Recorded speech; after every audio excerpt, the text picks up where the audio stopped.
BJP संसदीय दल की बैठक दिल्ली में चल रही है। कोरोना काल के बाद ये पहला मौका है जब बीजेपी संसदीय दल की बैठक हो रही है।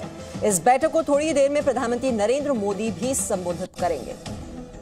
अपडेट ले लेते हैं, हमारे सहयोगी रविंद्र हमारे साथ हैं। रविंद्र, 5 राज्यों में होने वाले विधानसभा चुनाव पर ही फोकस रहेगा क्या इस बैठक में?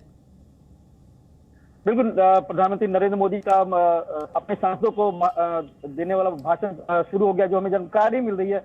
और उन्होंने नसीहत भी दी कि जितने दिन संसद की कार्रवाई चल रही है उतने दिन आपका पार्टिसिपेशन भी होना चाहिए। लेकिन जो 5 राज्यों में विधानसभा चुनाव हो रहे हैं, जिन सांसदों को, जिन मंत्रियों को वहां पर जिम्मेवारी मिली हुई है या पार्टी ने उनको सौंपी है, वो संसद और पार्टी के चुनाव प्रचार दोनों में सामंजस्य बैठाया क्योंकि संसद की कार्रवाई भी बाधित हो और जो पार्टी का कार्यक्रम है वो भी ठीक ढंग से वो निभा सके। तो कहीं ना कहीं नसीहत है कि जो 5 राज्यों में विधानसभा चुनाव हो रहे हैं उसमें जीत हर हाल में हासिल करनी है। खासकर पश्चिम बंगाल और असम को लेकर उन्होंने नसीहत देने वाले हैं पार्टी के सांसदों को और मंत्रियों को। तो वहां पर हर कार्यकर्ता जोर आजमाइश करे कि जिससे कि पार्टी सत्ता में भी आए और सत्ता बरकरार भी रहे।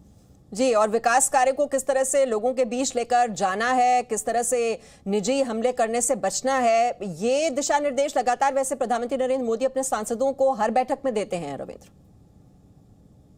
बिल्कुल, अब से थोड़े दिन पहले ही आपने देखा कि अंबेडकर भवन में जब सांसदों की बैठक हुई थी, उसको संबोधित करते हुए प्रधानमंत्री ने यही कहा था कि पश्चिम बंगाल हो या फिर दूसरे राज्यों में जहां विधानसभा चुनाव है, कम से कम जो वहां के नेता है उनका नाम लेकर उन पर सीधे आरोप न लगाया जाए कि पार्टी के ऊपर हमला किया जाए। और यही पार्टी की नीति भी है, रणनीति भी है। और प्रधानमंत्री आज से नहीं, हमेशा से कहते रहे हैं कि निजी हमला नहीं होना चाहिए, मुद्दों पर होना चाहिए, नीतियों पर होना चाहिए और उसकी नियत पर होना चाहिए पार्टियों के। और यही बात नसीहत आज भी दे रहे हैं प्रधानमंत्री, जो अपने सांसदों को संबोधित कर। और जाहिर सी बात है, बहुत दिनों बाद अपने सांसदों से प्रधानमंत्री रूबरू हो रहे हैं सीधे तौर पर। कोरोना काल में जब आपने देखा कि मानसून सत्र हुआ था, उसमें भी ये पार्लियामेंट्री पार्टी की बैठक हुई थी, पहली बार हो रही है। जाहिर तौर पर प्रधानमंत्री सबसे मिलकर पार्टी की कार्यक्रमों को और खासकर किसानों को लेकर उन्होंने एक नसीहत देने वाले। कोरोना की वजह से 1 साल के बाद ये बैठक और चुनावों के लिहाज से इस बैठक को काफी अहम माना जा रहा है। बहुत बहुत शुक्रिया अपडेट देने के लिए रविंद्र आपका। एक छोटे से ब्रेक के लिए यहाँ पर रुक रहे हैं। Plot presenting B news app available on Google Play and App Store. Download it now.